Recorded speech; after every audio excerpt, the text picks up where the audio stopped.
हिंदी शिक्षा की ऑनलाइन कक्षा में आज आप सभी का स्वागत है। हमने पिछले दिनों में सूरदास जी का जो हमारा पहला पाठ है क्षितिज की पुस्तक का, उसके हमने 2 पद पढ़े। आज हम क्षितिज की जो पुस्तक जो हमारा पाठ है पहला, उसका हम तीसरा पद की यहाँ पर व्याख्या करेंगे।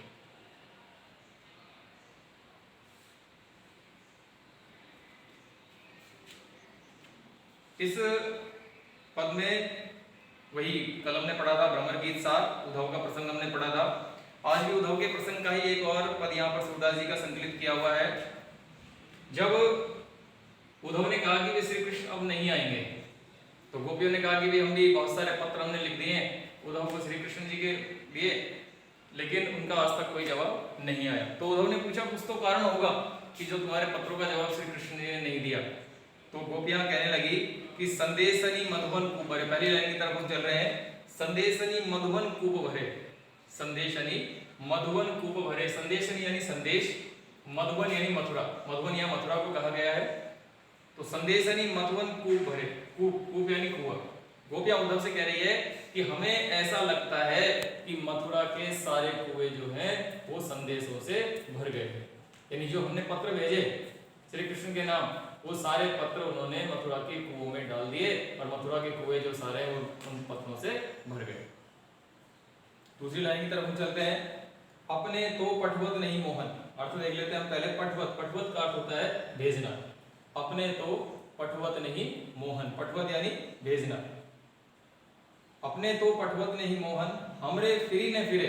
वो भी अगली लाइन में कह रही है कि अपने पत्र तो मोहन, मोहन यानी श्री कृष्ण, अपने पत्र तो श्री कृष्ण ने भेजे नहीं और हमारे जो पत्र हमने भेजे उनका कोई जवाब नहीं दिया। फिरी ने फिरे, उनका कोई जवाब नहीं दिया। तीसरी लाइन की तरफ चलते हम। जिते पथिक पठई मधुवन को, पठई यानी भेजना, पथिक यानी यात्री। गोपियां उद्धव से कह रही है कि जितने भी यात्री मथुरा की तरफ गए, जिते पथिक पठई मधुवन को, जितने भी यात्री मथुरा की तरफ गए, बहुरी ने शोध करे, उनका किसी का भी कोई पता नहीं चला है। शोध, शोध का अर्थ होता है खोज करना। गोपियां उद्धव से कह रही है कि जितने भी यात्री मथुरा की तरफ गए, हमने सबको पत्र दिए, सबके हाथ से कृष्ण को संदेश भेजा, लेकिन उन यात्रियों का आज तक कोई पता नहीं चला। उद्धव ने कहा क्या हुआ उन यात्रियों का? तो गोपियां कहने लगी उद्धव से कि कई वही श्याम सिखाई प्रमोधे, प्रमोधे, प्रमोधे यानी वश में करना, प्रमोधे यानी वश में करना। गोपियां कह रही है कि कई वही श्याम सिखाई प्रमोदे, कि हमें ऐसा लगता है कि उनमें से कईयों को तो श्री कृष्ण ने सिखाकर अपने वश में कर लिया। गोपियां उद्धव से कह रही है कि हमें लगता है कि उनमें से कईयों को तो सिखाकर यानी शिक्षा देकर के अपनी तरफ मिला लिया, अपने वश में कर लिया।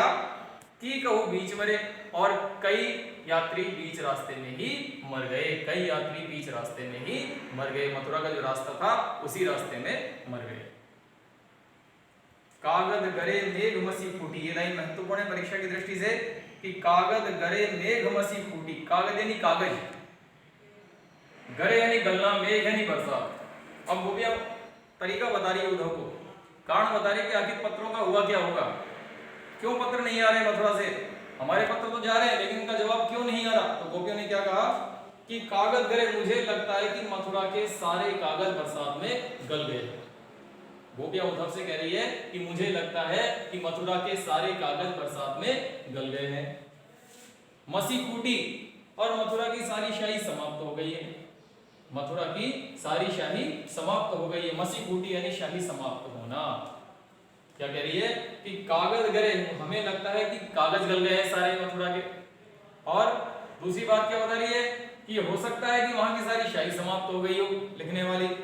सर दब लागी जरे, सर यानी सरकंडों का जंगल, दब यानी दावाग्नि, दावाग्नि कहते हैं अग्नि को, आग को, और जरे यानी जलना।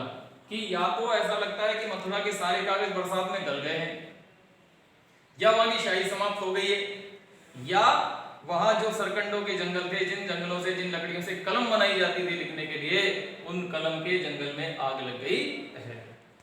सेवक सूर लिखन को आंधो, अंत में गोपियां अपनी बात, सूरदास जी गोपियों के माध्यम से अपनी बात को रख रहे हैं। क्या कह रहे हैं कि सेवक सूर लिखन को आंधियो। सूरदास जी कह रहे हैं कि हमें लगता है, गोपियां कह रही, सूरदास जी के माध्यम से कह रही है कि हमें लगता है कि जो श्री कृष्ण का पत्र लिखने वाला सेवक है वो अंधा हो गया है।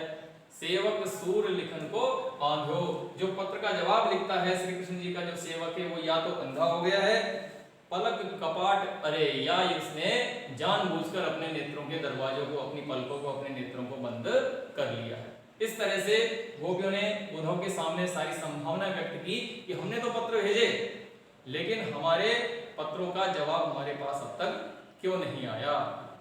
जय हिंद, जय भारत।